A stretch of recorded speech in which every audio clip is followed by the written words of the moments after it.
If you've got a passion for pumpkin, you've got to get to Dunkin' and pick these up. Our new Pumpkin Cream Cold Brew. Smooth, bold cold brew topped with velvety pumpkin cream cold foam. And our delicious pumpkin spice signature latte. Rich espresso topped with whipped cream, caramel drizzle, and cinnamon sugar. And our perfectly pumpkin donuts, munchkins treats, pumpkin muffins, and more. That's how we pumpkin at Dunkin'. Pick your pumpkin at Dunkin', like our new Pumpkin Cream Cold Brew, pumpkin spice signature latte, and our perfectly pumpkin treats. America runs on Dunkin'. Price and participation may vary. Limited time offer. Exclusions apply.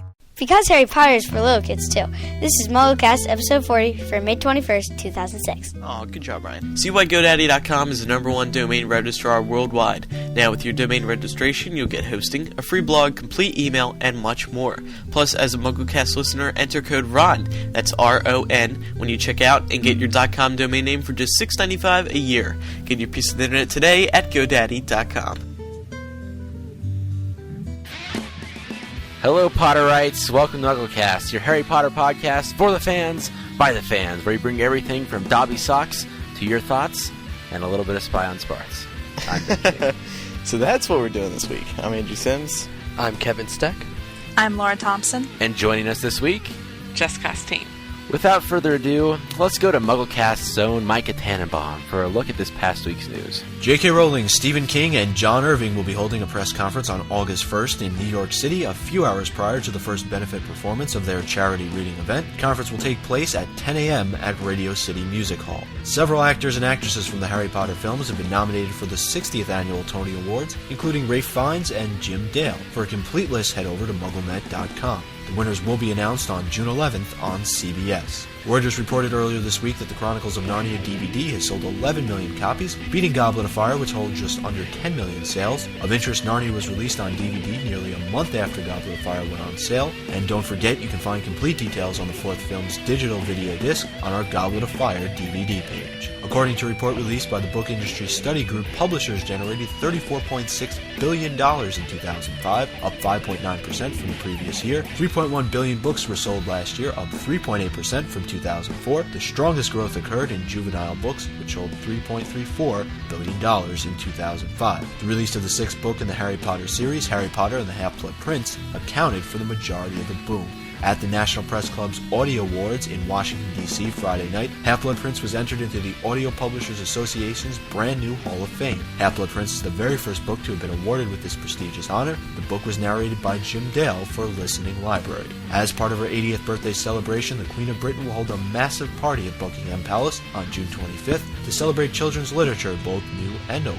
J.K. Rowling, along with several characters from renowned children's novels, will be in attendance. Jo will read from the sixth Harry Potter book before a show featuring dozens of the best-loved children's characters. The Daily Telegraph has opened an exciting competition in which you can win a ticket to the party, but you must be British and aged 4 to 14 to enter.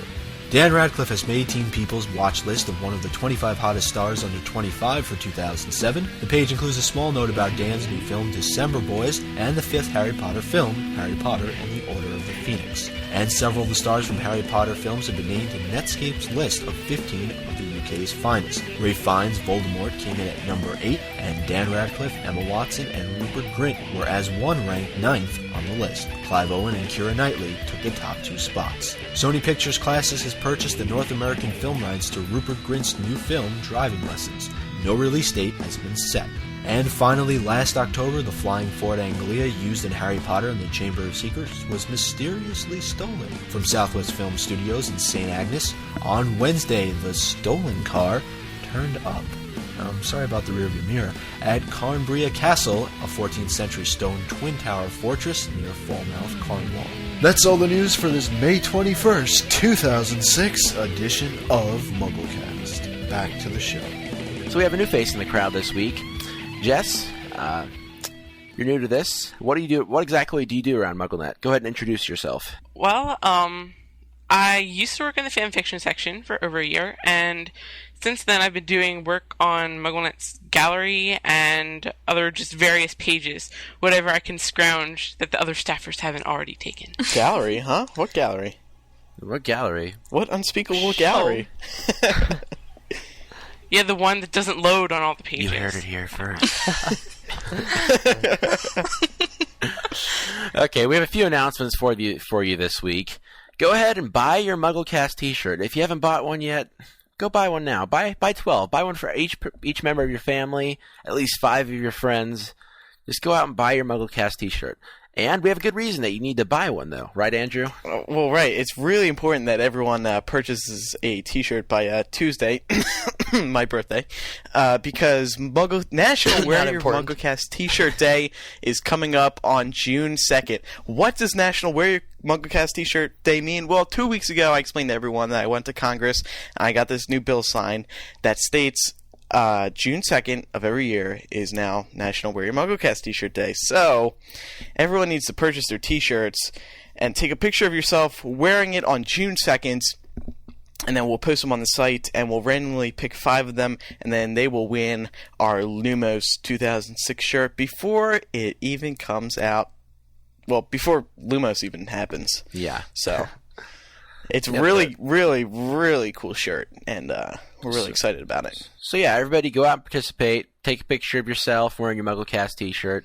Tuesday is the deadline if you want to get them by June 2nd. May 26th is the complete last chance deadline. But chances are, if you order after the 23rd, you might not get the shirts in time. So there's no guarantee. Right. Remember that. Okay, well, I think that wraps up the announcements. It's time for this week's Listener Rebuttals. Pokeflutes. How do you say it? Pokeflutes. Pokeflutes awake Snorlax. They don't put them to sleep. Andrew, you care to explain? Well, yes, I do, Ben. You were on last week's show, weren't you? I think I got put to sleep. I don't know. I don't remember. You don't remember the Pokeflutes? You were... Oh, whatever. Anyway, so last week I brought up that I was testing my Pokemon knowledge by saying that the Pokeflute would be useful in a situation with Fluffy. Gotta catch 'em all. I said something like that. Gotta catch 'em all. Yeah, gotta catch 'em all. I can't remember. Forget it. So I said that Pokeflutes put Snorlax to sleep, but actually Pokeflutes awake Snorlax. I can't believe I screwed that up. I'm really sorry. I can't even begin to count how many emails we got on that this week. So thanks to everyone who emailed in with all your Pokemon knowledge. Yep. I should have quizzed my little brother and my neighbor that goes Pika Pika running around the neighborhood for some weird reason. Okay, well, let's move on to our next listener rebuttal. Hi, my name is Melissa. I'm 16 and from Montreal, Canada. I was listening to episode 39 earlier, and while you guys were talking about how Harry wouldn't be able to remember anything about Godric's Hollow, a sudden realization hit me. Harry has said before that he only remembers a blinding green light. Now I'm not sure about this, but what if Harry takes the pensive, concentrates really hard on that memory, and tries to extract it? Do you think he'd be able to see a bit about what went on that night 15 years ago? And if he did, do you think there might be something that would help him find a Horcrux? Well, I think that if Harry is able to extract the memory, to preface this a little bit, psychologists say that the memories do exist and somewhere in your brain, that it's just like channeling them and being able to remember them. So if Harry's able to somehow suck the memory out with his wand or whatever and put it into a pensieve, then he probably will be able to look at it from a new perspective that he's never seen before. In terms of helping him find a Horcrux, I'm not so sure. What do you guys think? You pretty much summed up my thoughts. I'd have to say I agree with that. Yeah. Well, what about the Horcrux part of it? I mean, it's possible, but I think that would be too easy. They may use some clues, but it's not like you just see, oh my gosh, there's one of my dirty diapers. That's a Horcrux, you know. Yeah, but at that's at the same time, how much perspective does a baby have on a situation? Because he remembers a blinding green light, but he's in a crib, so all he remembers is a crib. Yeah. How will that help him? Mm-hmm. I don't know. I don't really see it playing too much of a factor. The Horcrux is in the crib. Unless Voldemort turned Harry's crib into a Horcrux. Oh, yeah. There you go. Thanks a lot. You guys are the best. Keep up with the good work. Melissa. Aww. Okay, our next listener rebuttal is from Caroline from Missouri. MuggleCasters, last week you talked about if Lily and James knew about the prophecy. On page 204 of Prisoner of Azkaban, where Fudge is talking to the Three Broomsticks, Fudge says, not many people are aware that the Potters knew you-know-who was after them. Dumbledore, who was, of course, working tirelessly against you-know-who, had a number of useful spies. One of them tipped him off, and he alerted James and Lily at once. He advised them to go into hiding. So James and Lily might not have known the entire prophecy, but they did know that they were marked and went into hiding because of the prophecy itself, not just because they had survived Voldemort 3 times. Thanks, Caroline. So there we go. That answers last week's she raises a good point, though. Question that we were asking ourselves. Yeah. She raises a good point about how they knew that the reason they went into hiding was because of the prophecy in an indirect way. Not just because they had already survived Voldemort. Oh, so thanks for that, Caroline. Now moving on to the next listener rebuttal. This comes from Lauren from Long Island. Kevin used to live there. In episode 39, you were talking about Godric's Hollow and why Harry would go there and how he knew where it was. In Half-Blood Prince, in the chapter entitled The White Tomb, Harry says, for me, it started there. All of it. I've just got a feeling I need to go there, and I can visit my parents' graves. I'd like that. I think he is just guessing that they are buried there and hoping that also. I don't think he hopes to find a Horcrux, just that he feels he should start his search where all of this started. Thanks. I love you guys. And girl. See, Laura, Aww. You were left out. I feel loved. But anyways. But yeah, I agree with Lauren 100%. I think that's pretty much what a couple of us were saying last week, so it's really good to see that reflected. There was one dissenter in the group, but he's not with us this week. We love Poor Eric. Okay, well, that sums up the listener rebuttals. Starting next week, we're going to try something new with our listener rebuttals. After listening to this week's show, send in a voice rebuttal for us to play in our new quote-unquote rebuttal montage. You can send these in by Skyping the username MuggleCast or calling our hotline at 1-218-20-MAGIC. Please send these to us in the form of a comment rather than a question. Rebuttal questions can still be sent in via email to mugglecast@staff.mugglenet.com. So Andrew, we reached a milestone this week, this show. Makes me so sad. We did? Yes. It's almost time for a midlife crisis, I'm thinking. I'm 40. We're 40. I don't know. I think it happened earlier this week. It must be a sign we're only going to 80. We're 40. 40 episodes. I remember we thought 10 was a lot when me and you and Kevin were like, yeah, we made it 10 episodes. Yeah. We made it so far. 40 weeks is a lot. I mean, we started this show back on August 4th, and we skipped 2 weeks. So, what do you guys think? We're gonna keep going strong. I think we're old. It's fun. Well, I'm only 31. When did you start, Laura? Episode? Like 9. You started on episode 9? Or 8, oh, really? something like that. So, well, I know Eric came in on like yet. 4 or 5, and Jamie came in on 4 or 5. He came at the same time. Yeah, he came in the same time as Eric. Jeez, it's been quite the ride, you know. And I don't know if we've mentioned it on the show yet, but MuggleCast 50 is perfectly timed with our 1-year anniversary of releasing the first show, which, like I said, was on August 4th. Well, theoretically, it should be 52 if it was a year. Yeah, well, it's going to be our 50th episode because we skipped 2 weeks. But the plan is that during Vegas, since we're all going to be there, me, Laura, Kevin, Eric, Jamie. Well, just forget about me. Just forget about Ben. I was getting to you. We're all going to meet up in a little room, kick all the Leaky and other MuggleNet people out. Sorry, Jess. Are you coming, Jess? Yep, I'm coming. She's rooming with me. I'll be there. It's going to be awesome. We're all going to gather into one little room. We're going to kick all the MuggleNet and Leaky people out, and we're going to record our 1-year anniversary special, episode 50. It's great timing. Only 10 more episodes. So we just wanted to thank everyone for making it through 40 episodes of us blabbing. And here's the 40 more. We're going to keep... Here's the 40 more. My next 40 episodes, I'm going to watch my weight, eat a few more salads, and not stay up so late. Sorry, I got a bit carried away there. Without further rambling, let's move on to this week's character discussion. It's back this week. Last week we talked about Book 7 and things relating to it. And now we're going to continue to alternate, and this week is back to the character discussion, and it's Lucius Malfoy. Just a little bit of information about Mr. Lucius. He's 43 years old. He was born in 1954. He is, of course, of Slytherin House. He's a Death Eater who is very skilled in the dark arts. According to Voldemort, Lucius always took the head in Muggle torture, something at which he undoubtedly excelled. Lucius is also an expert at manipulating people. Am I the only one who used to call him Lucius? I did too, yeah. Oh no, I do it all the time. Yeah. Lucius Malfoy has white blonde hair and cold gray eyes. His face is very pale and pointed. Lucius is a wealthy man who uses his wealth to influence people. He is arrogant, calculating, and used to getting his own way at any cost.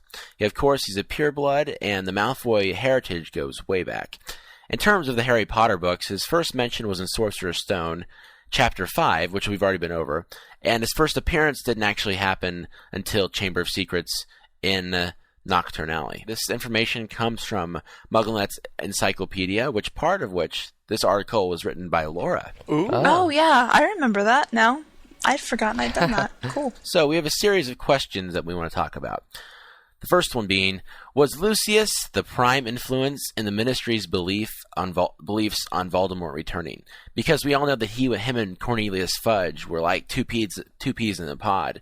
And if he really wanted to, he could use his influence to say, Fudge, you know Dumbledore's way out there. What do you guys think? I think that it's entirely possible that he is kind of another one of Fudge's puppet masters, and the fact that he sits there and tells him what he thinks Fudge needs to believe in order to benefit his and Voldemort's cause. And I think that he probably had a huge hand in Fudge's blatant denial that Voldemort had returned. True. I think he was a factor in it, but I don't think he was the sole reason why Fudge was. Right. Fudge was also in denial, just in general. Because, exactly, he was, yeah. Because he didn't. I agree. I don't think Fudge needed much help. He didn't choose to recognize the threat that was there. It's because he didn't want to have to deal with it. He's sort of a ditz. But Fudge listens to whatever anyone tells him. Not necessarily. Well, Not necessarily. Listen to it because if that was the case, then he would have believed that what Dumbledore was saying. Exactly. No, but at the time, he had started. Dumbledore's a different case. Yeah, he'd started having his own feelings of dislike towards Dumbledore at that time, and he also was spending more time around Lucius. But the point is, if you think about it, okay, this is the most evil wizard there has been, and since Grindelwald, before Grindelwald, the past century, they said. Okay, would you really want him returning on your watch and having to be held accountable for it? For example, at the opening of Half-Blood Prince, we see where Fudge it all comes back to bite him, because he has to go to the Muggle Minister, say, the bridge wasn't taken out, it wasn't taken out by a storm, it was done by giants, and stuff like that. Or, wasn't it? Yeah. Of course. Yeah, so... On top of the fact that he doesn't want to deal with it, he's got Lucius sitting behind him saying, oh, Dumbledore's wrong. So I think that he probably had a much larger impact than we probably could have imagined at the time. Well, yeah, and especially since, Draco's always boasting about how his father is friends at the Ministry or whatever, so... That's true, yeah. That can always help out. We didn't really see much of Lucius in Book 6. I mean, was he even there at Hogwarts, or I don't think he was he? No. So, well, I think his whole purpose in Book 6 was at the very beginning. Right. When he's mentioned. Mm-hmm. So, do you think he's going to play an important role in Book 7 or a role at all? Oh, absolutely. Mm-hmm. Without doubt. I don't know about I think he's going to get the role. axe. Yeah, I think so as well. I mean, I don't know about a big role concerning the final outcome of the story, but I do think that we are definitely going to find out what his fate is. It would be kind of pointless if, we had this lead up from all of the books, him getting thrown into prison, finding out that Voldemort is ticked off at him enough to assign his son a task that could ultimately end up, in his death, and then not have anything happen to him in the 7th book. Mm-hmm. I feel it may just be an afterthought, though. Towards the end where Joe's wrapping all of it up, she'll say... Well, see, the reason why I wouldn't think that is because of the way they developed him as a bad guy. A bad guy, exactly. Harry despises him almost as much as he despises Malfoy and Voldemort. So from the beginning too. Exactly. So just a build up to that tends to make me think that she's going to at least show him getting the axe or his role in the whole battle. That's definitely true. And something that we mentioned with the first question about him influencing Fudge is that Lucius appears, well, prior to it being exposed that he was a Death Eater and him getting sent to Azkaban, he really had a lot of sway and power in the magical community. And in Book 3, we saw that he was a school governor, or Book 2, excuse me, that he was a school governor, and he led to like the first signs of political corruption within the ministry and all these things. And how do you think that somebody like Lucius would become a school governor? I think that someone like Lucius would become a school governor in the same way that corrupt people do in real life. Because of course, yeah. Where I live, we have a man whose name I will not mention, who everybody sees as he's just this great guy and all this other stuff, and he's involved in all these different county activities, but he's really a big jerk. And it's like no one wants to believe it and no one wants to admit to it, but he's really mean to people and they just don't want to see it. And it's just because people don't want to admit that someone that is seen as so saintly is actually a bad person. Right. Because he has a perception that, he does his best to live up to as a respectable man. But, of course, there's the people who see him for what he really is, which is a scumbag.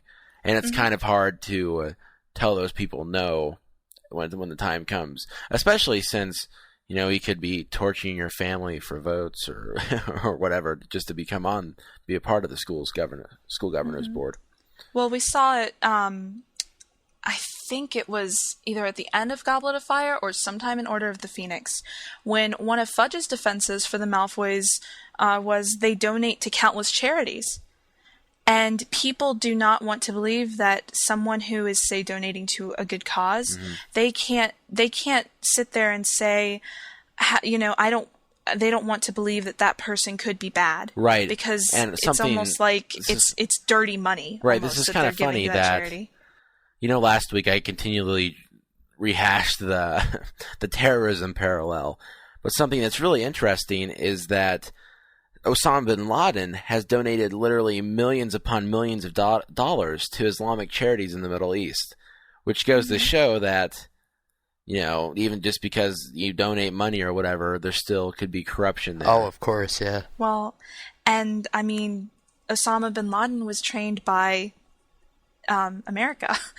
Exactly. We trained him, and the Wizarding World trained Voldemort. So, I mean, you see countless, I'm not sure that they're intentional parallels, but you do see a lot of connections with the corruption in government, not stating anything specific, however. Yeah, we've seen how Lucius how he is politically in terms of Cornelius Fudge and his position and abusing his position on the governor's board. But as a parent, he seems to be a vicious father, especially towards Draco. Do you guys have any idea why he's so hard on Draco? Well, yeah, he wants Draco to be the best. I mean, isn't that the signs of, every parent who wants their child to be the best? They're really rough on them, and if you get a bad grade, you're grounded for weeks. And I can draw that connection to people who live around me. Like, their parents see they get one bad grade, and you're grounded, or you lose your cell phone, or iPod, or whatever. And by bad grade, I mean, a C. A B. Or even a B, yeah. It's rough, so I think that's why. Yeah, that does explain why he would be so hard on him. Well, to cut in, I think he also wants a suitable heir. He didn't have any other children, so this is his one shot to protect the Malfoy fortune and fame and all, and et cetera, et cetera. Yeah, I agree with that 100%. He doesn't want Draco to just be the wayward son, no matter how good his grades are, so he has to keep the tight leash. Yeah, that's true. He's also making sure that Draco believes in what he believes so that he can continue that legacy. That's that. I think he's accomplished that. Do you think that, we've obviously seen some faltering on Draco's part. Do you think that maybe from a young age, Draco exhibited some kind of rebellious nature towards Lucius, and that's why he's so hard on him? Well, I think it was in Sorcerer's Stone, or maybe it was just the movie, but either in the movie or the book, Draco says that he's going to bully his father. That was in the book, actually. He was going to bully his father into buying him a broom. So it seems like might have always been a continuous power struggle between the two, and that may have led to why Lucius, the more powerful of the two, is being so controlling and so hard on his son. Which is interesting, because then that means that he feels threatened by Draco. Yeah, that's true. So could that mean he knows something about Draco that we don't know yet? I just think that, Draco's not stupid. We know that he's not, and I think that Lucius sees that in his son. And I think above anything, he fears his heir, going to the good side, or not being an active participant, in Voldemort's inner circle. So he has to give him what he wants, and he has to have respect for him. What if Draco ends up killing his father in the end? I could see that happening. Because throughout the books, there's always been people who kill their fathers, like Voldemort killing his dad, and Barty Crouch Jr. killing his dad. I don't know. I'm just saying that maybe Draco will finally be fed up with all of his dad's crap and just... Yeah, but you have to remember Draco's hesitation at trying to kill Dumbledore. Right, but that's because he's the only person that Voldemort's ever feared. I'd be terrified too. Even though he didn't have a wand on him, Dumbledore's very powerful, and I'd be scared. But still, can't you agree with the fact that there are people who do get brought up by bad parents, and throughout the rest of their lives, just because that person is their parent, they can't turn them away ever? So I can almost see Draco being too scared of his father, even after he's grown up, and even after everything has happened, and whether or not he's proven himself. I could see him just always having this kind of irrational fear of Lucius. That's true. However, I think by book 7, he'll have had enough time to build up the resentment towards his father for putting him in the situation where, he had to flee with Snape after not being able to kill Dumbledore and having Snape to do it for him. And I think there will at least be a big confrontation between the two of them, no matter what side Draco ends up being on. Right, but looking back on the earlier books, we talked a little bit earlier in the discussion about how Lucius has sort of become... he has sort of become Fudge has become one of Lucius's puppets, and basically he has a lot of influence in the ministry. And it's important to bring up that, especially in books 3 and 4, where we see Fudge station Dementors around the building, who are known for their loyalty to Voldemort, around Hogwarts, and to bring them and to bring one with him for protection against Barty Crouch Jr. It seems to me like Lucius is another one of Fudge's puppet masters. After all, who else would want to make sure that the only witness that Crouch Jr. couldn't testify? And it makes sense that, because we know in book 4, the Dementor sweeps in, sucks his soul out, and that's the end of it. That they wanted to make sure they have absolutely all the information extracted from him. Because imagine how vital of a witness that Barty Crouch Jr. could have been. Because it doesn't almost make you think that Fudge could be evil, just out of the sheer fact that Crouch Jr., he was involved in this elaborate plan to steal Harry Potter, and he can know where the Dark Lord's doing, what his next move is, and it just seems stupid to me to kill him. I don't think Fudge is evil. I think he is ignorant, and I think that he's incompetent. I don't think he had any clue what he was doing when he brought the Dementor in with him. And you think that Lucius is the reason that he did it, though? Yes, I think he is. I think he absolutely is, because if they had been able to make Crouch Jr. testify, then everything would have been out in the open so much earlier. And I can completely 100% see Lucius saying, he's a dangerous Death Eater, you need to take this Dementor in with you.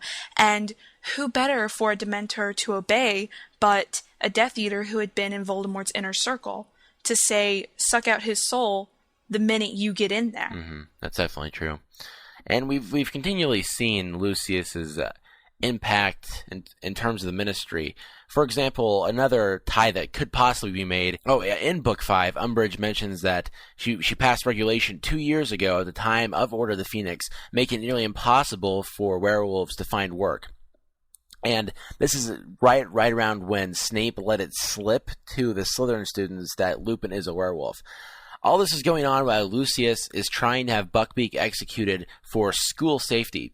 Perhaps Dolores Umbridge wasn't quite as independent with all regulations and decrees as she would like us to think. So what do you guys think? Do you think that it's possible that Lucius pretty much told Umbridge, hey, this might be a good idea to make these regulations? I think that he definitely had a hand in some of the things that she did throughout the course of Book 5. Yes. Well, see, absolutely. the thing is I think you're giving him a little too much credit, though. Even on the account of Fudge, I don't think he was the sole purpose or sole reason why Fudge did what he did. You have to remember, Fudge is a political figure, and as a political figure, you're also taking pressure from your people. And the people don't want to believe that Voldemort is alive again. Yeah, but the people also don't want to believe that Lucius Malfoy exactly, is a bad but guy. I think he planted the seed, but he wasn't the sole reason. I don't know. I think Lucius definitely took advantage of the fact that Fudge can be used as a pawn so easily. I mean, he's like a pawn in a place of power. It's really scary. As mentioned, we were talking about the character biography for Lucius Malfoy, how he's very manipulating and he's very cool and calculating in the moves that he makes. Well, that's what I'm saying. He's calculated, but you have to remember, even when there is political corruption, the person who's doing the corrupting is usually very discreet. He's planting seeds and he's, letting people run with these ideas, but he's not physically manipulating, because when it is found out that they were wrong, he would be the person that would get the attention.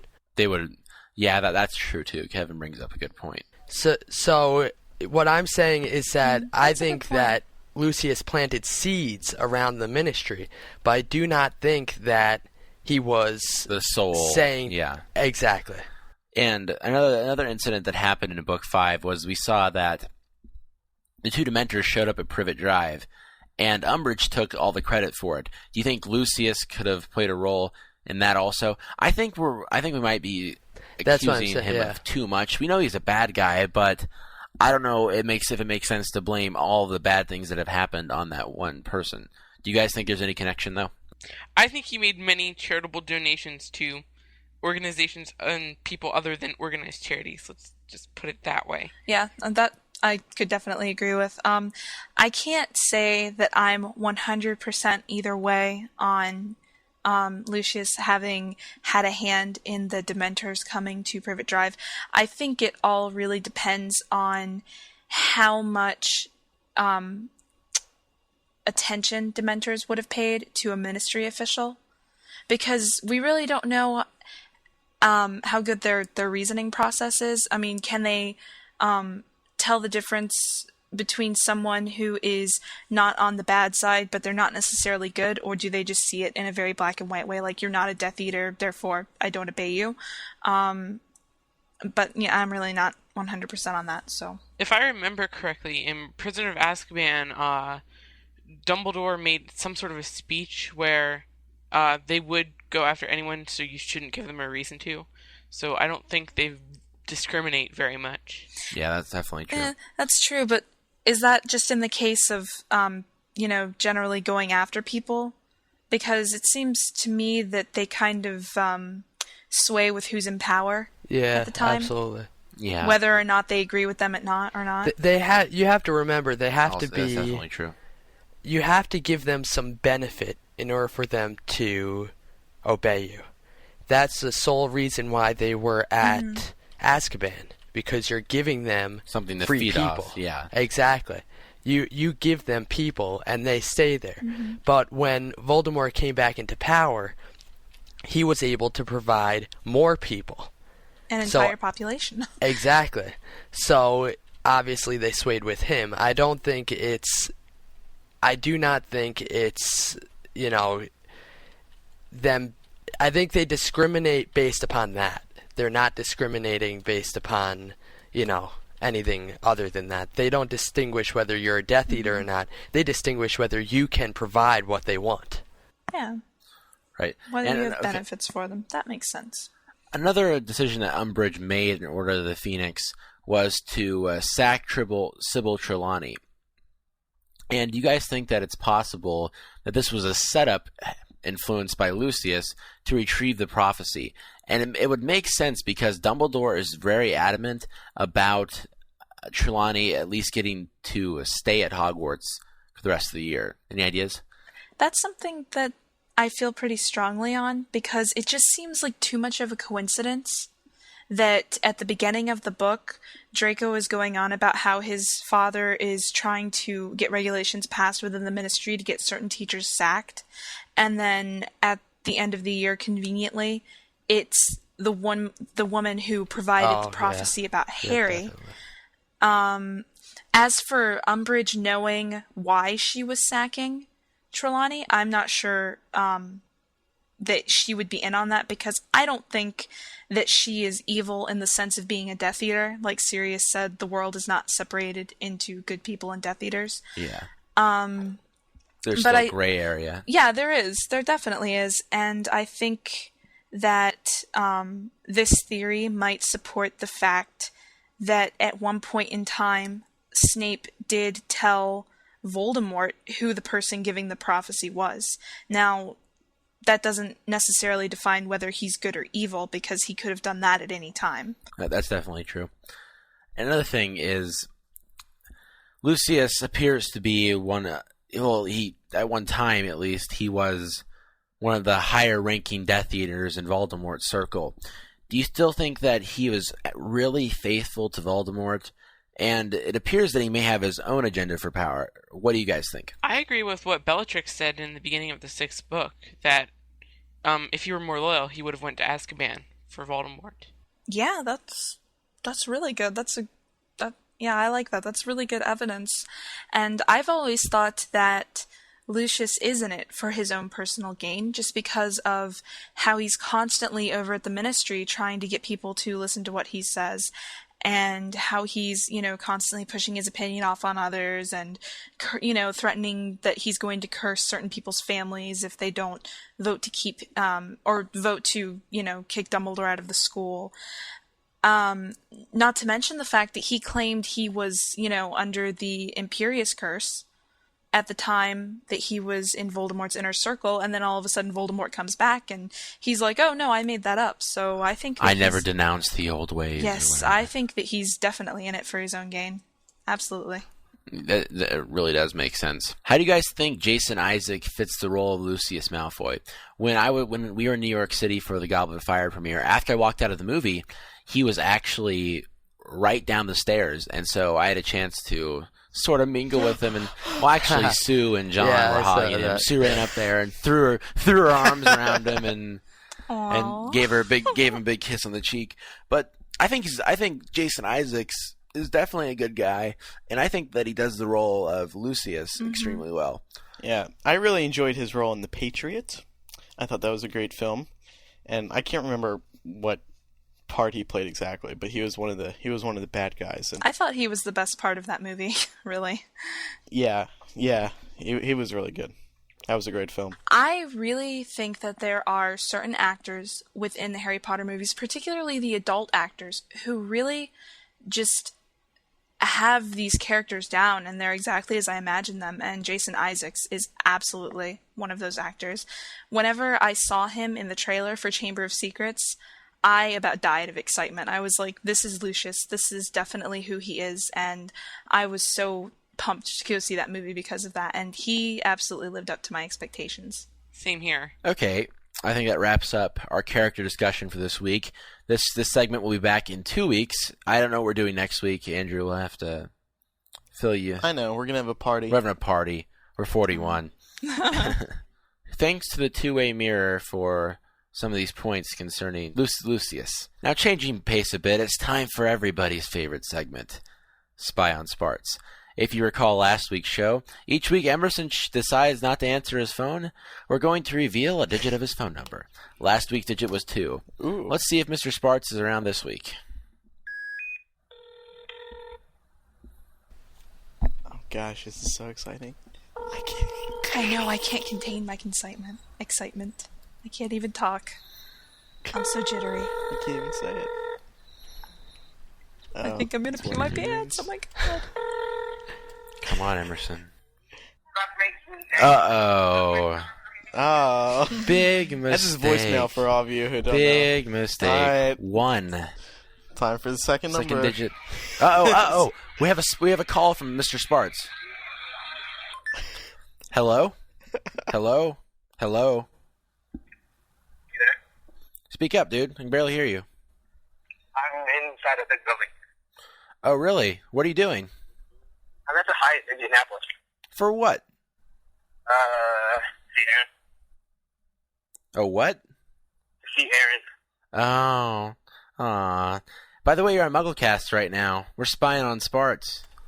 Yeah, right. No, I'm dead serious. There's this new segment we're doing where each week you don't answer your phone, we reveal a digit of your phone number. And so, Really? yeah, last week we gave out the 2, and we already gave out the 1. So and then you called back. So maybe we'll edit that out. But so what are you doing right now? You're visiting old Aaron? It's actually a pretty good idea. It's great, yeah. Isn't that an awesome segment? I always answer my phone though, so you're out of luck. Well, last week you didn't, and you just wait. Elevator, about to off. Okay, dude, I'll talk to you later. He liked our idea. This is debut. This is MuggleCast debut. My life, guys, my life is now complete that Emerson hasn't given his approval for our segment. Oh. Spy on Spartz is done. We always thought he didn't like it. That's why we did it. So that was another wonderful Spy on Spartz. Well, we just threw a lot of analysis at you with old Lucius Malfoy. Well, y'all ready for some more? Loquacious. No. You're not? But okay. We're moving on to our chapter-by-chapter analysis. This week is Chapter 14 of Sorcerer's Stone. So the chapter opens up with Hermione nagging Harry and Ron to get studying for their exams. And then one day in the library, they spot Hagrid looking around for what we would assume to be books. And he tells them to keep quiet. Hagrid doesn't know how to read. Well, that's what I was going to say. That was one of my points. I don't think it was ever said Hagrid couldn't read. Well, let's get to that.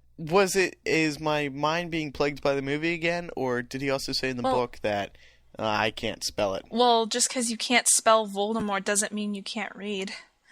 I mean, Well, you should. Well, no, that's a pretty big name. Yeah, but you have to remember, not many people write down Voldemort. They write down... He who must not be named. You know who. You know who, or... stuff like that, so not many people have seen the spelling of his name. I don't know how to spell it. Well, he had a cake for Harry, and it said Happy Birthday Harry on it. So, I mean, he must be able to read. Just because he's not a good speller. And he made it to what? True. His second year of school? Yeah, third year, actually. He would have failed if he didn't know how to read. Yeah, that's true. Yeah. Jess brings up a good point. Hagrid. Brownie points for Jess. Keeper of keys and games at Hogwarts. So he tells them to keep quiet about the Sorcerer's Stone, and then they see an egg behind his back, and then Ron goes over to, investigate where he was, and they realize he was in the dragon section looking for dragon books. Well, the trio goes to, and anyone feel free to stop me. Well, something caught my eye, and it was around at least page 231 in my book. This is a what do you call it? It's not the hardcover. Paperback? Ebook. Oh, yeah. Paperback? Yes, paperback, sorry. You don't know what to call it. Yeah. Well, I don't read books that often. No, actually I do. Okay. It was a joke. Okay, well, what caught my eye was, Hagrid was sort of like bragging about how much Dumbledore trusted him. And I realized that we did a lot of discussion about who or what could have Dumbledore done to leave a message for Harry.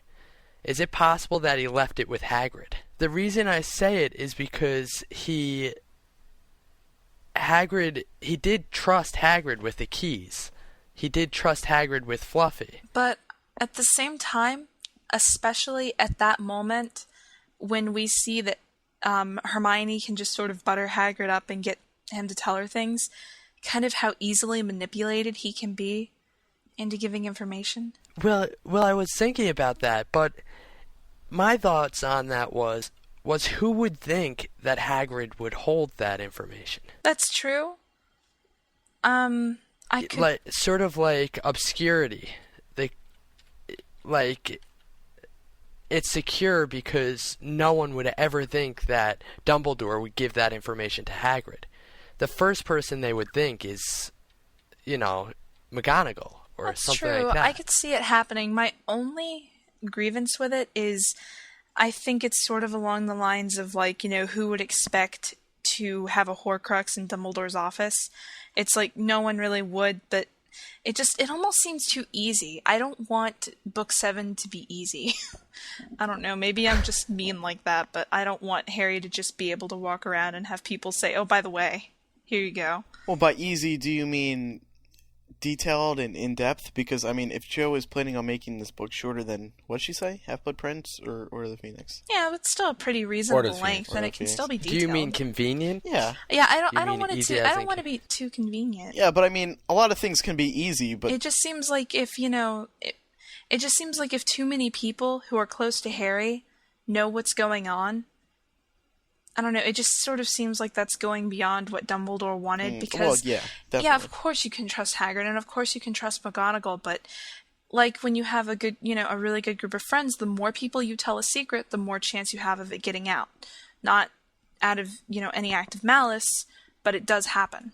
So I just think that a lot of stuff is going to be kept between the trio, and of course there will be some outsider information, but... Well, that brings me to my next question. Why did Dumbledore trust Hagrid with this information when he's so gullible? Because he said he'd trust Hagrid with his life. He trusted Hagrid with the Sorcerer's Stone. So why couldn't he trust him with this? But that's exactly why I'm saying. Why would he if he's so gullible? If Dumbledore knew Hagrid was so gullible, why would he trust him with this information? Well, he continues to trust Hagrid throughout the entire series. He trusted Hagrid delivering Harry to the Dursleys that night.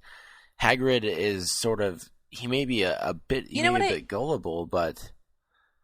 It's the relationships based on trust. But do you see my point? Throughout this chapter, he's they're constantly boosting his ego to get stuff out of him, and the whole point of the chapter is because he was gullible enough to get this dragon for information. So the questions arise: why is he so trusted when it's obvious he is a leaking? Can't be trusted. Yeah, exactly. Well, I guess the one thing that you can say for the fact that Hagrid leaked information to Quirrell was he was drunk, and I'm kind of hoping and assuming that was a lesson that he learned and it never happened again. I think that one of the key points in Chapter 1 of Sorcerer's Stone is where McGonagall says, are you sure you can trust Hagrid with something as important as this? And I think the key word there being important, that when something, for instance, if it were important that Hagrid not tell, say, someone like Draco about stuff relating to the Sorcerer's Stone, he never would. But people like the trio, who obviously aren't going to run off and get him in trouble, I think he feels like he can be a little bit more open with them. And I think Dumbledore knows that. And I think he just realizes that Hagrid is on his side. And, even if you've got someone who has some pretty obvious character flaws, you're not going to get anywhere if you don't have people on your side. That's true. However, this feeds my theory that Dumbledore is an idiot and that Dumbledore is evil and that Dumbledore deserved to fall off the astronomy tower dead because... Never insult Albus Dumbledore in front of me. Well,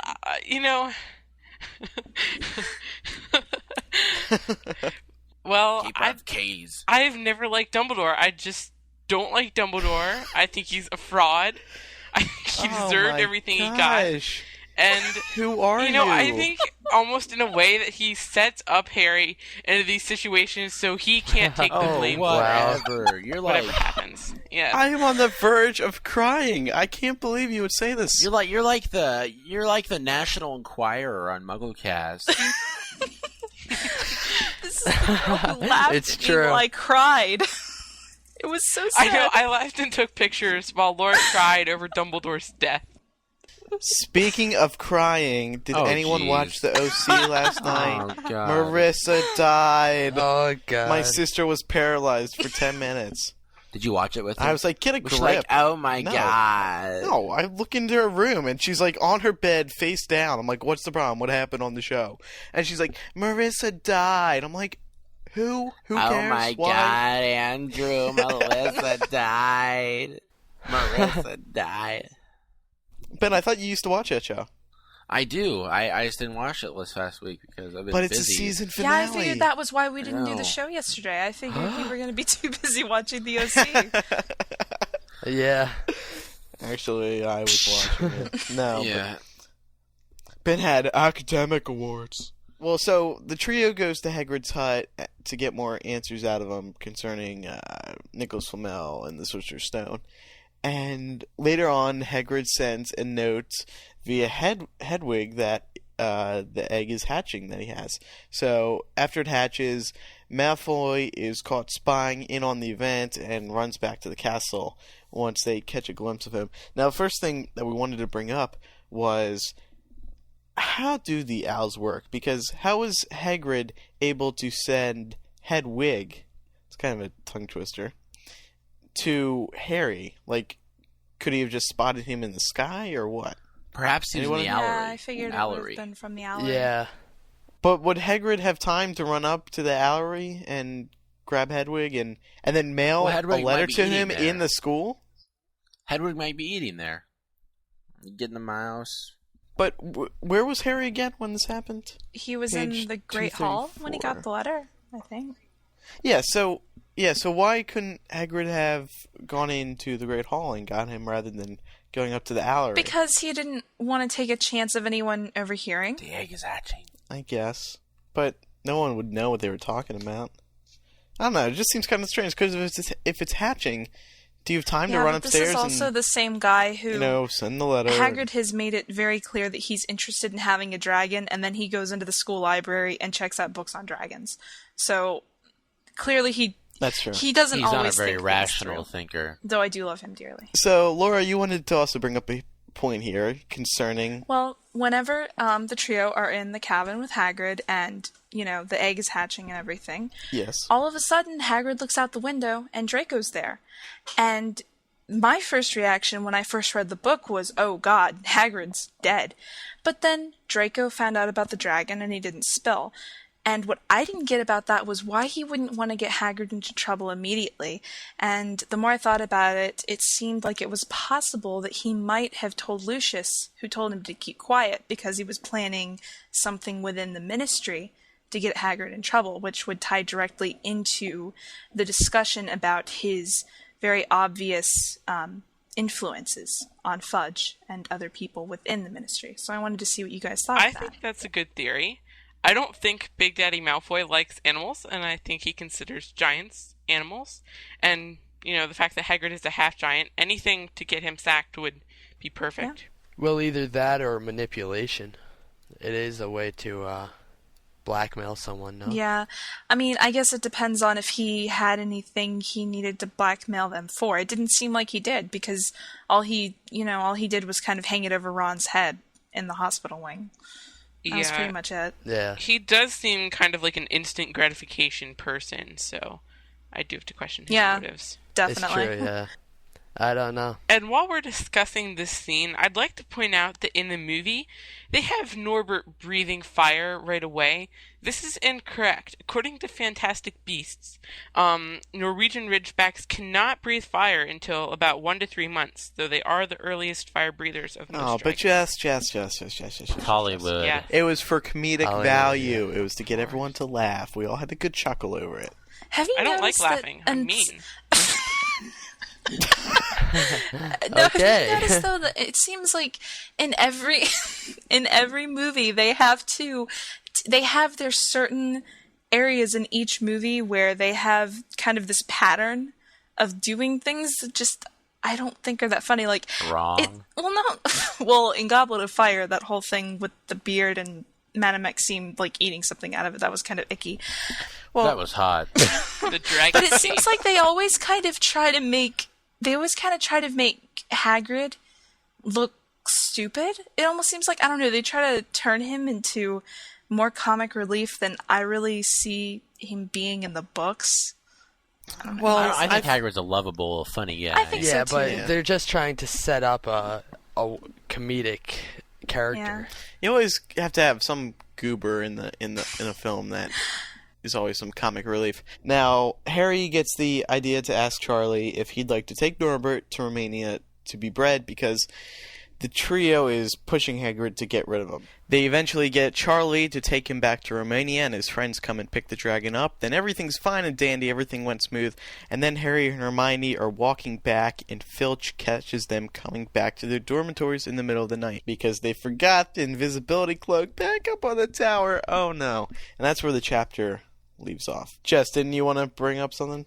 I think that Dumbledore knew about Norbert, and this is another point on my theory that Dumbledore is an idiot, because, you know, knowing about Norbert, he should, I don't know how he would have managed it, but he should have found a way to keep Norbert.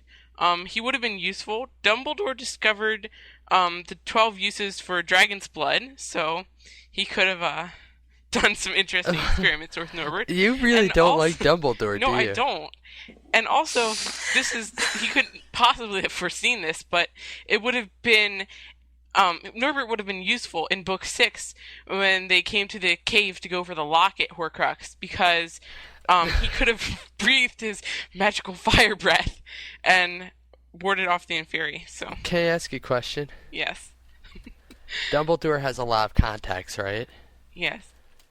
Why doesn't he just get a dragon himself? Because then he could blame Hagrid for the dragon. Yeah, exactly. It wouldn't be his fault. Okay. Conspiracy theorist. Exactly. Oh, It's all Dumbledore's fault now. Yep. Always Dumbledore's fault. Well, that wraps up this week's chapter-by-chapter analysis. Next week, we'll be talking about Chapter 15 of Sorcerer's Stone. I don't have the book open, so I can't tell you the title. Let me. How could you not It's know, a Ben? secret. You're not a real fan. It's a secret. They'll It's find the out what it's called next week. Forbidden Forest.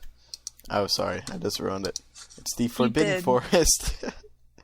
We only got, 3 more chapters? Three Yep. more chapters, and then we're done chapter by chapter of Sorcerer's Stone. Yay! On to We're just Chamber burning Secrets. through these folks. books. Yeah. Oh, yeah. Now is the time for a segment that we debuted last week called Give Me a Butterbeer. This is where I go on a rant about something that's going on in the Harry Potter community and say, just give me a butterbeer. But before we dive into this week's discussion, I'd first like to thank everyone who gave me feedback on the segment. I really hope that everyone who's listening enjoys this. I don't. I was trying to swallow, but I couldn't. Many of you requested that this week that I bring up the ongoing feud between Harry Potter and Christianity. So, let's do that. Harry haters unite. Harry Potter versus Christianity. Book burns date back several centuries. In modern times, banning has become the new burn. Copies of Harry Potter books have literally been ripped off the shelves in many schools and libraries across America, claiming that the books are encouraging the occult and evil in our youth. Just last week in Gwinnett County, Georgia, not too far from MuggleCast's own Laura, there was an attempt to remove Harry from the library. Luckily enough, the school board ruled in favor of the books. Many of the Harry haters out there dislike the boy wizard because of his sheer popularity. Harry Potter and the Sorcerer's Stone hit the shores of America in 1998 after taking the United Kingdom by storm. It wasn't too long until Sorcerer's Stone took up residence on the New York Times bestseller list. When something grows to be as popular as Harry Potter, some people, particularly those who are religious, begin to question why the growth happens so rapidly.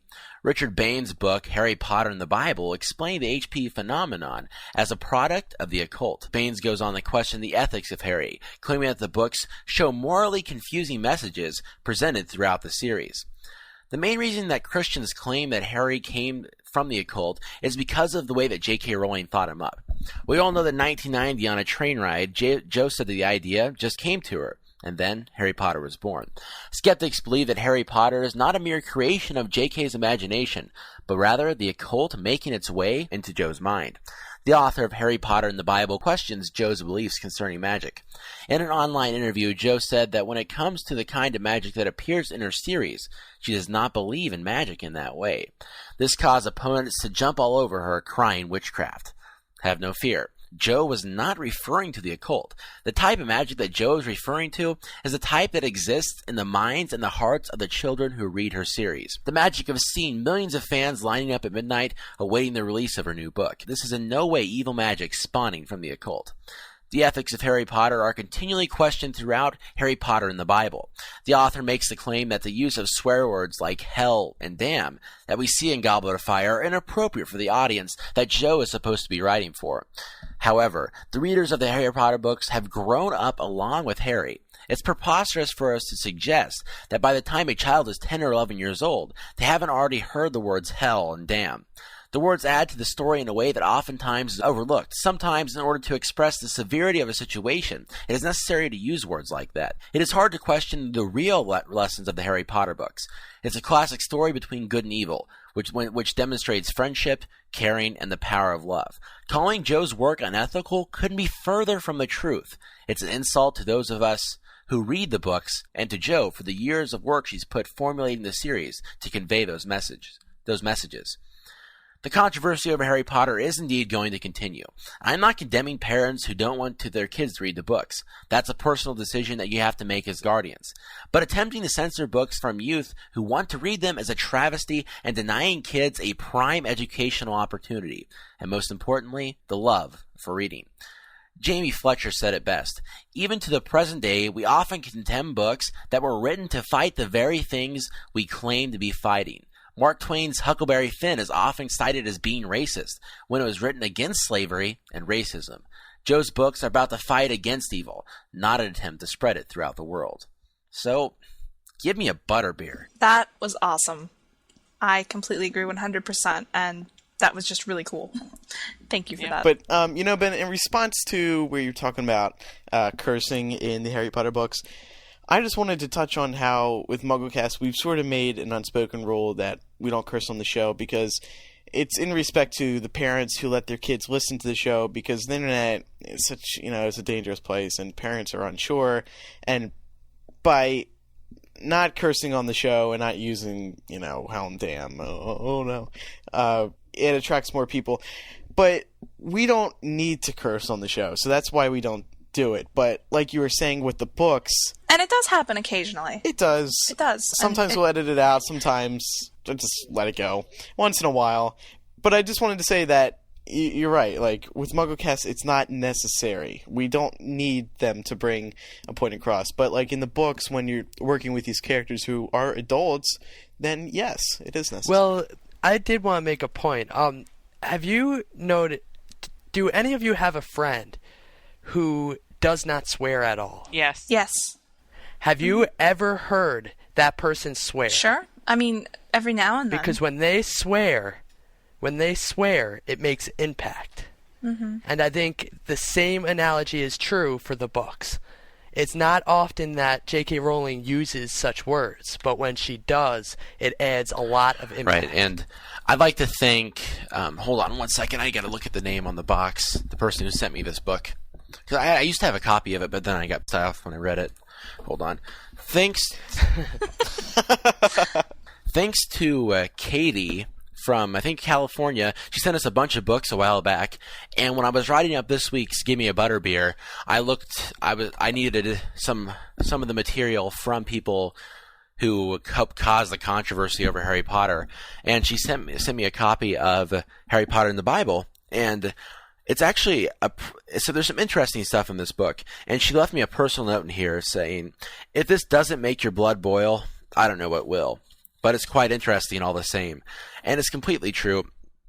This author went as far to rip off like the some of the formatting in the book, and it just really it can really begin to irritate you because some of the points he tries to make just really get under your skin. And here's what it says: harmless fantasy or dangerous fascination. Harry Potter and the Bible, the menace behind the magic. Then at the bottom it says, not approved by J.K. Rowling. Well, I'm sorry. Well, no. I'm sorry, Mr. Really? Baines. Your book is not receiving endorsement from MuggleCast, that's for sure. Too late. And you know, something else that I'll point out about swearing in the books, how parents, particularly religious parents, do not like the use of damn and hell occasionally in the books. Those words are used in the Bible. Exactly. And I mean, children read the Bible, and it's just, I personally do not see why sheltering children from what the world is like and what they will hear in the world is doing them any favors. But at the same time, like you, Ben, I'm not going to question a parent's right to say what their child should and should not be allowed to read. Right, and there's also a nice little parallel between Harry Potter and Huckleberry Finn. Like I said, that Huckleberry Finn is oftentimes cited as being racist, when Twain actually wrote that book to be against slavery and racism. Just because of the sheer fact that throughout the book there's some racial slurs that are used. And just because J.K. Rowling uses hell and damn in her books, it's not because she's doing it for the sake of cussing. That would be saying that anytime anybody swears, it's because the occult influenced them to, which really doesn't make sense. There's no denying that those words are a part of adult conversation. And when it happened in the book, I recall, was when Crumb was attempting to torture Cedric Diggory in the maze, and he said, "What the hell are you doing?"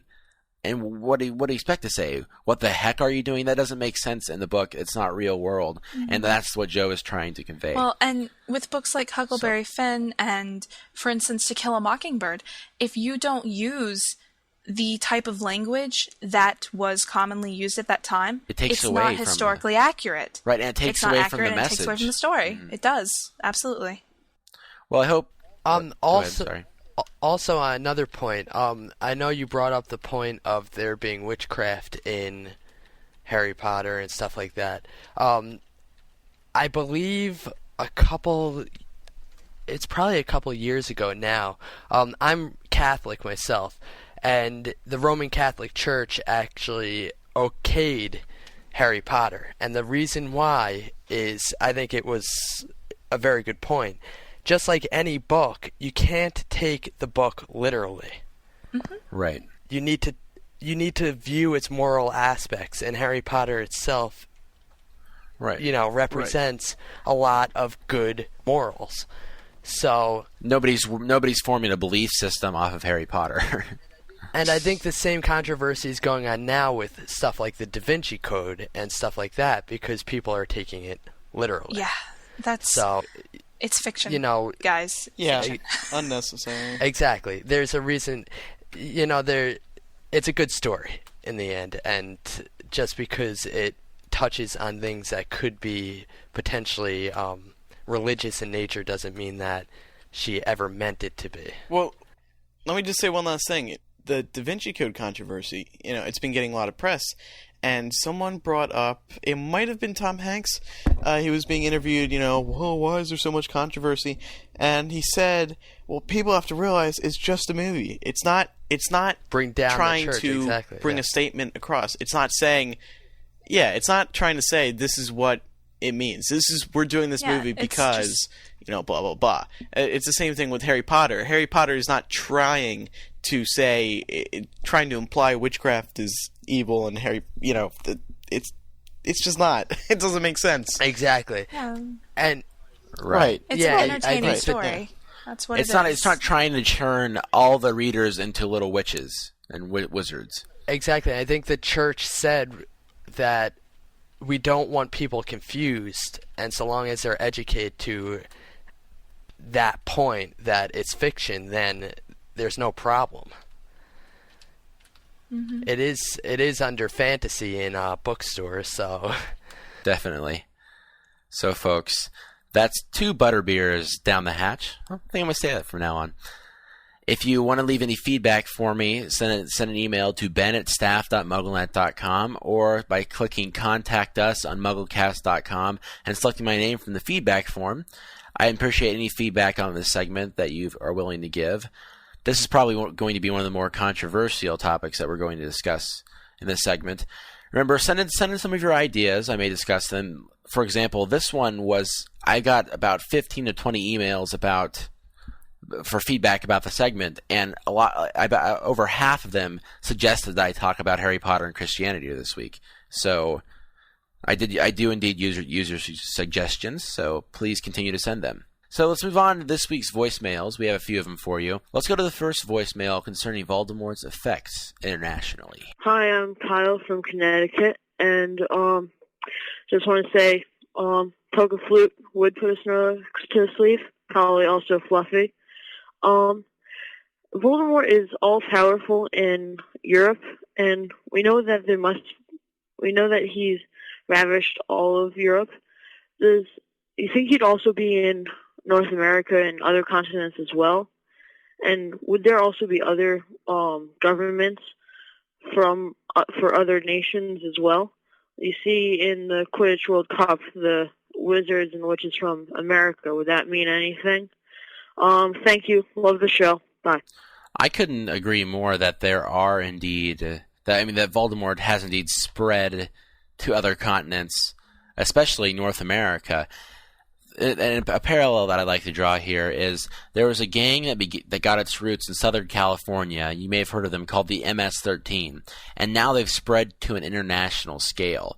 And in order for Voldemort to take the next big step, it's necessary for him to be able to spread his empire throughout the world, and not just throughout Great Britain. Is there much fear for him right now? Like, I'm sure he's known, but do you think people in North America or in the other other continents are like shaking in their boots? I really don't think it's as big as the problem is. I can see it happening. I think it's exactly the same as any other kind of terrorist leader in the real world. I mean, people here, like we've stated before, are afraid of Osama bin Laden and what his followers can do. So I think that it's perfectly rational to assume that Voldemort would be well known to wizarding communities all over the world. It just so happens that... Is there the same fear? Because, like, with Osama bin Laden, for example, like, people in... He attacked the U.S. Right, and he's threatened the U.S. multiple times, like Voldemort has threatened Europe, but he hasn't threatened, say, Brazil. I mean...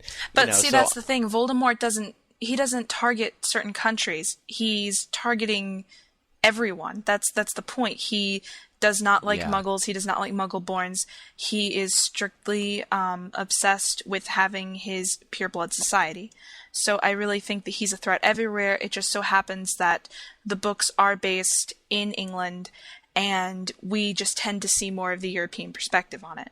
That's definitely true. You know my wonderful terrorism analogy. I just love it. There's also a parallel.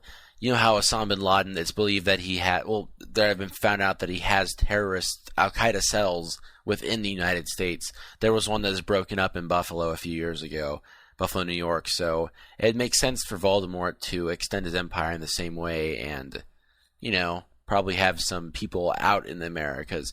Because what if America tries to intervene in the magical war that's going on in Great Britain? I know that's not likely to happen in the book. It's going to be kept... all in the British family there, but I'm just saying that if you think about it logically, it makes sense for him to have these people out there. Definitely, and I do think... Oh, go ahead. No, Laura. go ahead, Jess. I was just going to say that I do think he's expanded, but from the glimpse that I saw of the other wizarding communities, they seem sort of passive, where they don't really keep up with what's going on in other wizarding communities other than, things like sports, to use that kind of... Maybe like soccer, football, whatever, those kind of analogies. Yeah, that's really valid because that's kind of how it is with us too. I mean, a lot of people don't know that certain other countries exist. What was it? They said some percentage of school children could not find Iraq on a map. So, I mean, I think that there's definitely some influence there in the fact that people sort of tend to pick and choose what they pay attention to. But I think Voldemort's kind of a threat to everybody who's involved in the wizarding community, I guess. It just seems like he's such a big name in Europe that he would at least be a threat everywhere else. That's definitely true. I'm sure they fear him, but not as much fear as there is in England, especially among Hogwarts and Harry's closest friends and family. Well, not family, but... Yeah. Well, that was a good question. Thanks for sending that in. Roll the next voicemail. Hi, MuggleCast. It's Lauren from New Jersey. I recently finished reading the Da Vinci Code, and while reading, it listed the Grand Masters of the Priori of Sion, and at number 8 was Nicholas Flamel. I did some research, and Flamel's believed to have made the Philosopher's Stone, and his tomb is empty, something that was raided. Others think he achieved immortality with the stone. Why do you think J.K. Rowling would take a Muggle who already existed and use him as a character in Sorcerer's Stone? Thanks. Coincidentally enough, this book that I was reading about Harry Potter and the Bible, it mentioned that J.K. Rowling has an immense knowledge about history and archaeology, not archaeology, but just alchemy and things like that. And I think it's important to consider that the fact that he was an actual person makes him the perfect fit for the book. And I don't see anything beyond that. I don't know if he's actually a Muggle, because couldn't he be a wizard? Well, I would think right, that within the book, he's a wizard. Yeah. Yeah. But within the books. Right, I'm just saying that in real life, the real Nicholas Flamel, I just thought it was convenient for the storyline. Yeah, and it just fit perfectly. Yeah.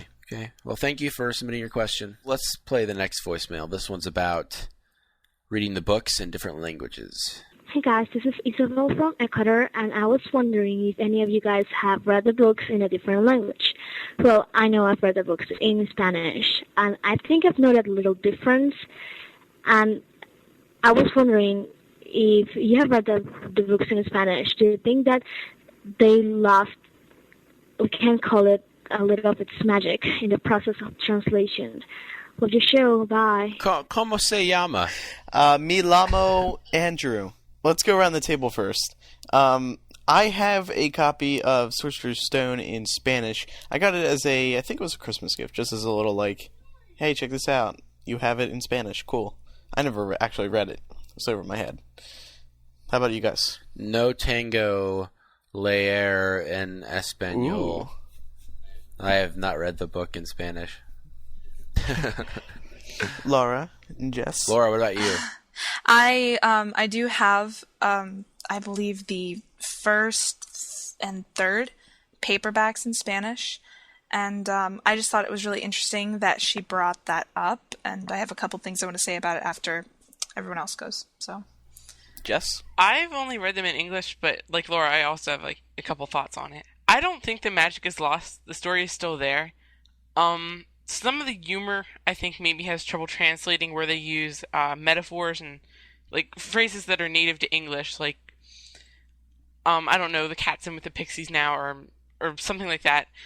I did read an article that said those types of things were the hardest to translate. Mm-hmm. Well, I think that one of the main things that is lost, and not just in the English to Spanish translation, but in pretty much every translation, is the fact that every culture has they have phrases and jokes that are unique to that, and it's so hard to translate that and actually have it make sense.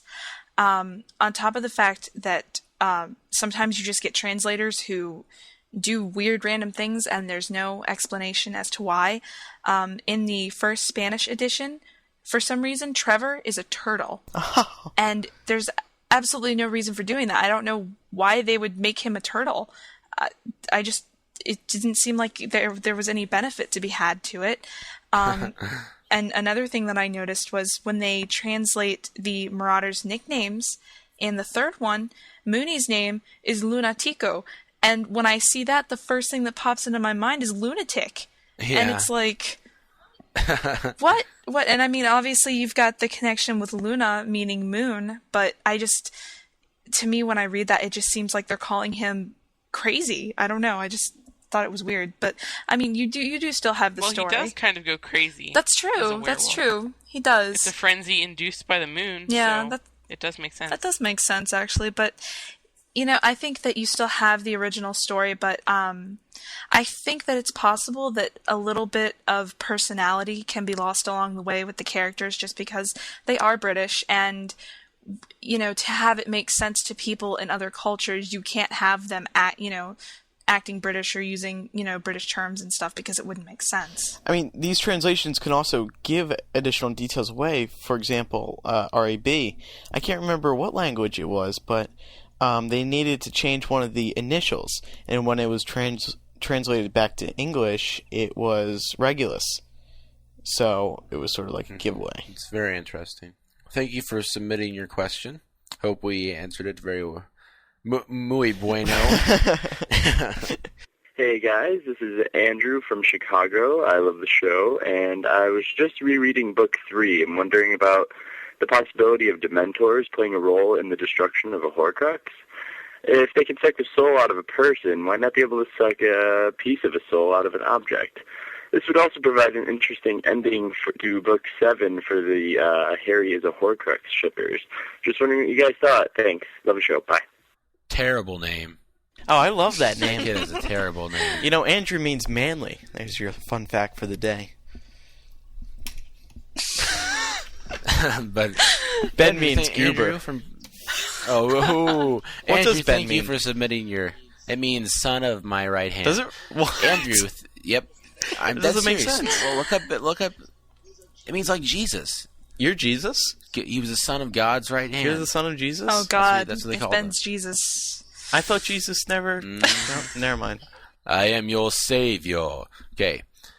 I think that it might make sense. I think that it might make sense for Dementors to be able to suck a soul out of an object. I don't know. The only reason I disagree with it is the fact that Dementors are drawn to people because of their fear and their emotions, and I don't think inanimate objects can have... Yeah, Horcrux seems dormant to me until it's used, so I don't think the Dementors would be able to find it. Yeah, I changed my mind. It doesn't make sense. So what if Harry was a Horcrux? Didn't Joe say Harry wasn't a Horcrux? Yeah, she said that. What am I? Yeah. It's okay, then that's not going to play a role then. Can people be Horcruxes? That's just, I mean... An inanimate object. To me, it almost seemed like it'd have to be something that, like a coin, something you carry in your pocket, yeah. Well, that wraps up this week's voicemail discussion. Remember, call 1-218-20-MAGIC to leave your voicemail, or Skype the username MuggleCast. And finally, you can send it via an attachment to MuggleCast@staff.mugglenet.com. We appreciate any feedback and voicemails that you send to us. Let's move on to MuggleCast's favorites segment, where we bring up a topic each week and say what our favorite is. This week, it is our favorite educational decree. Thanks to Kelly for sending this in. Andrew, do you want to start? Yeah, I'll start off. And I regrettably am not sure if this is the last one. How many decrees were there? Is it 24? A lot. 28. 28? Okay, then this was the last one. But my favorite educational decree given out by the one and only Umbridge would have to be the one which ordered all student organizations, societies, teams, groups, and clubs disbanded. In other words, no clubs, no activities. I'm pretty sure no Quidditch, right? So it was a breaking point. It was, you were taking away what was one of the biggest, greatest aspects of it. Quidditch. You actually took away Quidditch. It was just a school now. It was, you go to school, you learn, that's it. There was nothing for students to do, and this just blew their minds. And that was one of those decrees that absolutely upset me. I like the Quibbler one. Any student found in possession of the magazine The Quibbler will be expelled. This is Educational Decree number 27, signed by Dolores Jane Umbridge. This is my favorite because I think it's funny that despite the fact that you said anyone found in possession is going to be expelled, the Weasley twins put a big copy of it up, and everyone still had it. It was just, on the Hogwarts underground, which I really liked. Laura, Jess? Well, One of you? I'd have to agree with you on that. I really liked that one because I am anti-censorship, and I just love the way that the students reacted to that and how they were just sort of like, yeah, right, and they just went and did what they wanted to do anyway, and that's how I think people should react in all situations when they're being told... Not in all situations. No, when they're being told that they are not allowed to view certain material, I think that that is censorship, and you should be allowed to have access to all information. Protest. You should. My favorite is number 29, the one Filch mentioned but was never put into action.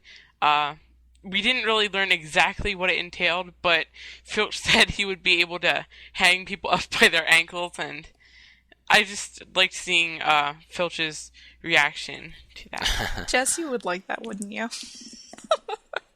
Well, that wraps up another edition of MuggleCast. Andrew, does this mean we're over the hill? What hill? Over the hill? Are you saying we're only going through 80 episodes? I don't know. I don't know, guys. What's going to happen in another 40? Will we be Will we be through chapter by chapter? We might want to kill each other by the time we get to 80. But... Once again, I am Ben Shane. I'm Andrew Seams. I'm Laura Thompson. I'm Kevin Steck. Kevin had to leave a little early, everyone. And I'm Jess Costain. Yay, Join us next week. Thanks for joining us, Jess. Yeah, thanks for joining us, Jess. You're welcome. Join us anytime. next week, where we'll be discussing all sorts of new Harry Potter related materials. I'm sorry we didn't get to Dobby's socks, like I said. I don't remember. Oh, okay. Good night, everybody. Bye. Bye. Or morning. Or afternoon. Or late evening.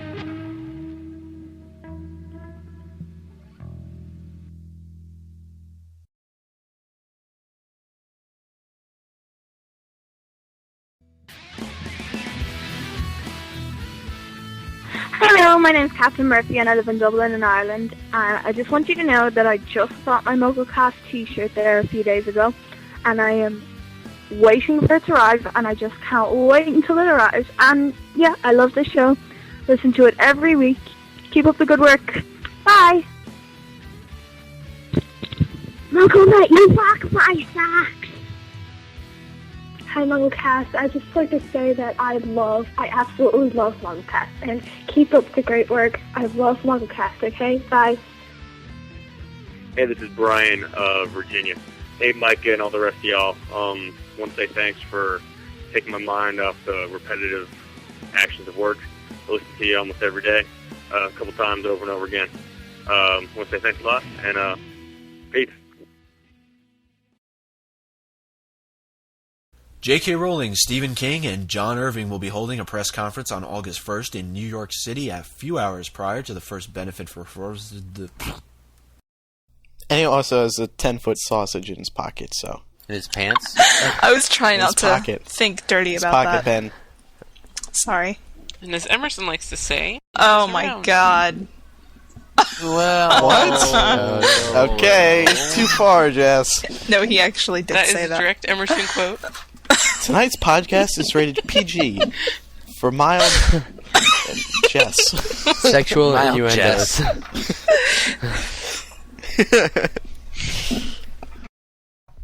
This is Andrew Sims' little brother, Ryan Sims.